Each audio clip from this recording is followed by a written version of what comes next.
Saudara, apapun prediksi tentang tahun depan, jangan takut. Ya, banyak orang yang sudah mulai memikirkan apa yang kita harus lakukan tahun depan, tahun krisis, tahun depan akan terjadi begini-begini. Ya, berjalanlah bersama dengan Tuhan. Perhatikan, dosa, kejahatan itu selalu membawa dampak yang tidak baik bagi hidup manusia. Ketika mereka melakukan apa yang jahat di mata Tuhan, Tuhan menyerahkan, Tuhan loh yang menyerahkan mereka ke tangan orang Midian. Saudara, mari kita introspeksi diri hari-hari ini. Apakah semua yang terjadi dalam hidup kita itu akibat dari dosa kita atau karena kesalahan kita sehingga Tuhan menyerahkan kita kepada sesuatu yang buruk? Mari kita introspeksi diri. Pergumulan apa yang sedang saudara alami hari ini? Saya yakin tidak sehebat dengan apa yang dialami oleh orang Israel di masa 7 tahun mereka Tuhan izinkan jatuh ke dalam tangan orang Midian. Ingat akibatnya apa? Karena mereka melakukan apa yang jahat di mata Tuhan. Jangan kita melakukan apa yang jahat di mata Tuhan, karena upahnya, hasilnya itu sangat-sangat mengerikan.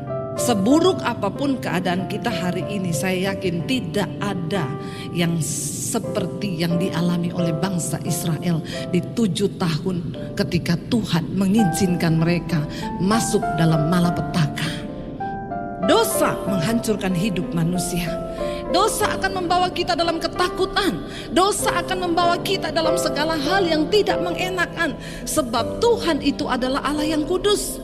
Dan seringkali Tuhanlah yang mengizinkan kita ada di dalam keadaan itu. Karena itu hari ini yang terpenting, mari kita introspeksi diri. Tidak usah takut dengan semua prediksi-prediksi. Tahun depan adalah tahun ke-8. Beberapa negara sekarang sudah masuk menjadi negara ya menghutang kepada IMF. Bahkan dikatakan ada banyak negara yang akan masuk lagi karena krisis di depan mata. Saudara, apa yang harus kita lakukan? Bertobat dan berseru kepada Tuhan. Jangan cari manusia, jangan cari orang yang lain, jangan cari sesuatu yang menurut kita baik. Sebab Tuhan adalah satu-satunya sumber pertolongan dan kekuatan bagi setiap kita yang mau berharap kepada Dia. Tuhan tidak pernah tergoncang. Keadaan berubah, tapi Tuhan tidak pernah berubah. Keadaan berubah, janjinya tidak pernah berubah. Keadaan boleh berubah, firman-Nya tidak pernah berubah. Semua dicatat di dalam Alkitab supaya kita belajar. Saudara, perhatikan baik-baik. Ketika kita berseru kepada Tuhan, ada sesuatu yang akan terjadi. Percayalah, cepat atau lambat ketika engkau memutuskan bertobat, berbalik dan berseru kepada Tuhan, pasti sesuatu akan terjadi. Kita jangan mengandalkan sesuatu yang menurut kita itu sudah pasti. Sebab tidak ada yang lebih pasti di hidup ini selain Tuhan. Amin. Mereka berseru kepada Tuhan. Dengan cara apa engkau menyelesaikan masalahmu hari ini? Apakah engkau datang kepada Tuhan atau engkau melakukan sesuatu yang lain?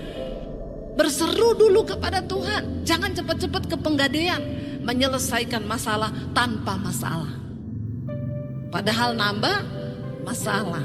Kalau nggak bisa bayar cicilan bunga, maka anguslah barang. Cari Tuhan dulu, berlutut di kaki Tuhan dulu. Kenapa seringkali kita tidak melihat mujizat terjadi di hidup kita? Karena kita selalu punya cara sendiri untuk bisa melakukan semua hal di hidup ini yang kita pikir secara manusia kita bisa. Kita perlu berseru kepada Tuhan. Tuhan bilang, ingat apa yang sudah pernah aku lakukan di dalam hidupmu. Mari kita ingat di masa-masa yang lalu. Engkau pernah mengalami Tuhan. Tuhan yang sama yang pernah menolongmu di masa yang lalu. Dia juga Tuhan yang sama yang sanggup menolong engkau di masa sekarang dan juga sampai di masa yang akan datang. Katakan amin. Amin saudara. Dia Tuhan yang tidak pernah berubah. Saya setiap kali ada dalam persoalan, saya duduk di kaki Tuhan dan saya bilang, Tuhan, di masa yang lalu aku pernah mengalami yang lebih sulit dari ini. dan Engkau menolongku Tuhan. Karena itu tidak ada yang perlu saya takutkan. Tuhan yang sama, yang tidak pernah berubah itu, Dia juga yang akan melepaskan kita dari setiap persoalan di hidup ini. Jangan pernah takut. Imanmu itu harus tetap sama. Ingat Tuhan bilang, aku dulu pernah berperkara dengan engkau. Engkau sudah melihat perbuatanku yang ajaib. Kita sudah melihat perbuatan Tuhan yang besar. Kita sudah mendengar tentang kedahsyatannya. Kenapa hari ini kita ragu? Jangan pernah ragukan Tuhan, saudara.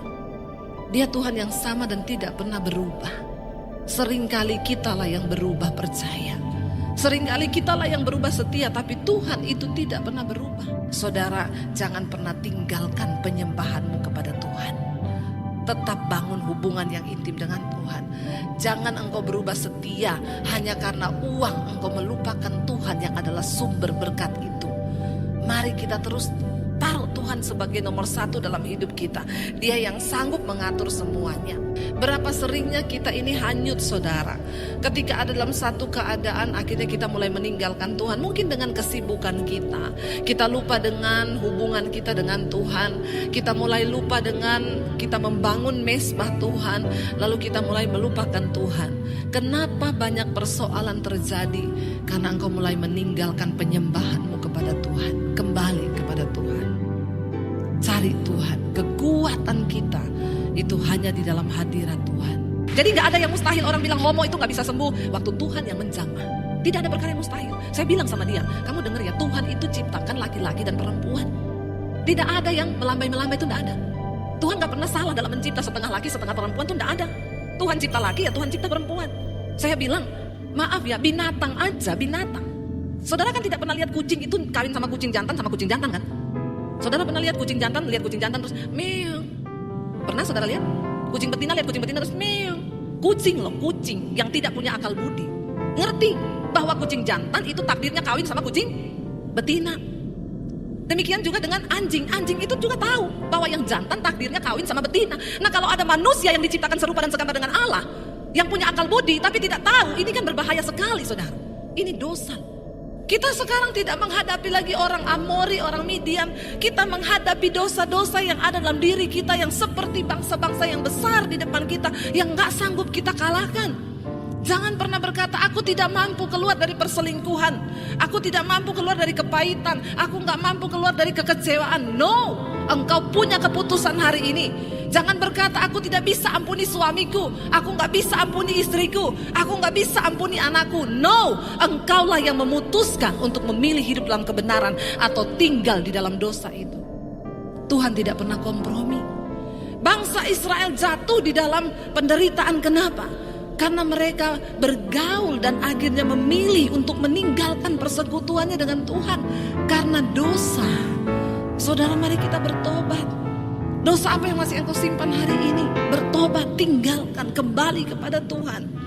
Ya, Tuhan mengingatkan mereka, aku dulu menyertai engkau, tapi karena engkau mulai menyembah Allah-Allah orang Amori yang negerinya engkau duduki sekarang ini, Tuhan bilang, ya, tetapi aku sudah berkata, jangan tinggalkan aku, jangan menyembah kepada Allah lain, tetapi engkau tidak taat akan firman.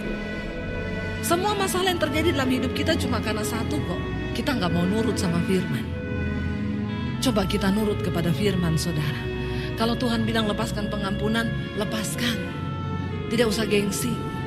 Kalau Tuhan bilang ya tinggalkan dosa kenajisan, tinggalkan. Tuhan bilang tinggalkan kesombongan, tinggalkan. Mari kita berbalik kembali kepada Tuhan.